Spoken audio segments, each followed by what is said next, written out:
In this video, we'll explore the following: how to access VCN filtering syntax when enabling VCN flow logs, different methods of viewing, filtering, and extracting data, and a few tips to help you quickly surface the data that matters when troubleshooting. Once you have VCN flow logs enabled, they can be accessed by going to the right Actions dropdown and clicking Explore with Log Search. In this window, you can enter in your filtering queries. The custom filters are useful for basic queries, but if needing anything more advanced than the basic queries, you can go to advanced mode. You can also search other regions as well, besides the one you're currently looking in with the more search options dropdown. The Create connector allows you to export these flow logs to a different service, such as Logging Analytics, for deeper exploration. You can filter by different time ranges. In my case, I'm going to go back a few days. And if data is found for the flow logs, you'll start to see those generated at the bottom of the chart under Explore mode. The custom filters area allows you to search based on the logging query language. It'll also help you autofill depending on the command you're looking for. In my case, I want to find the destination address for this network traffic. So I'll do data.destination address. You'll be presented with some operators, and I want that address to equal, so I'll set the equal sign, my 192 IP address. And then notice as you type, that also autofills. And that means that it does have data already based from the historical flow logs.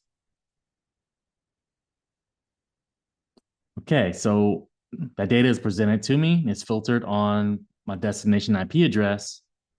If I scroll down, notice a couple of things. First thing is that I can auto refresh. So real time, every 5 minutes, it'll grab the latest data events based on this filter. Also, I can visualize this data in different format as well, besides just the chart presented. In the Visualize tab, you have the option to change the visualization type. You can also group by different filters as well from the list that you see there. For example, I can change this to a different type of chart, such as a pie chart. I can also group by the data type as well. In my case, I'll group by destination port. You can see that for port 22 and for ICMP, I'm getting a different type of visualization based on those two different types of data. Underneath the chart, under the Actions dropdown, we can also customize the log fields as well. We can wrap lines, expand log data that you see. You can also export this log data.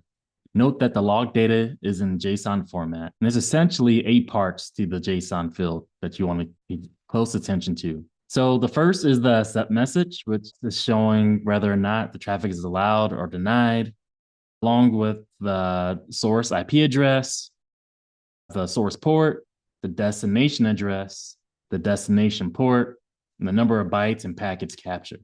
If I expand the JSON log file, you'll get other important details, including not only the 5 tuple that I mentioned earlier, but you'll also capture things such as Oracle metadata, whether that's the VNIC OSIT or the VCN OSIT, or even the public IP address if it has that available.